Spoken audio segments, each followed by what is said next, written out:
కాషాయం రంగు వస్త్రాలు ధరించరాదు. నిత్యం సూర్యోదయానికి ముందు, సూర్యాస్తము తర్వాత చన్నీటి తలస్నానం చేయాలి. విభూది, చందనం, కుంకుమతో నుదిట బొట్టు ధరించాలి.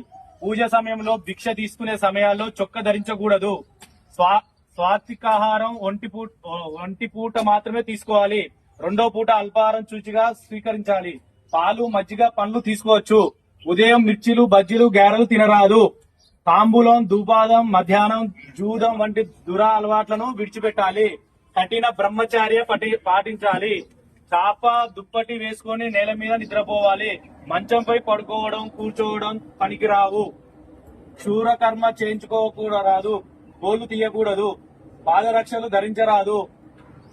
మూత్ర విసర్జన తర్వాత కాళ్ళు, చేతులు, కాళ్ళు, పెదవులు శుభ్రపరచుకోవాలి. చూచిగా ఉండాలి. శవాన్ని చూడకూడదు. అపకర్మలో పాల్గొనకూడదు. శుభమైన అశుభమైన అశోచాలను దూరంగా ఉండాలి. అటువంటి వారిని చూసినప్పుడు తలస్నానం చేసి శరంఘోష చేయాలి. శాంత స్వభావం కలిగి ఉండాలి. అధిక ప్రసంగం చెయ్యరాదు. గొడవలకు దూరంగా ఉండాలి. దీక్ష కాలంలో ఏమైనా అనుమానాలు వస్తే గురుస్వామిని సంప్రదించగలరు. స్వామి శరణం అయ్యప్ప. కన్యస్వామిలు విన్నారా?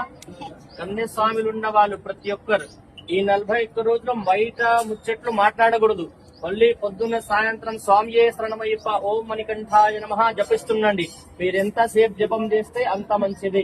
కన్యస్వాములు బయట వేరే ముచ్చట్లు ఏం మాట్లాడకూడదు. మళ్ళీ స్వామియే శరణమయ్యప్ప. మీ వ్యాపారం పని అయిపోయినాక మళ్ళీ జపమే.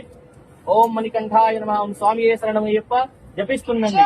అందరు కొబ్బరికాయ తీసుకోండి. ధ్వజస్తంభం కాడ నుంచి ఒక్కసారి ప్రదక్షిణ చేసి కొబ్బరికాయ కొట్టి తీసుకొని రండి.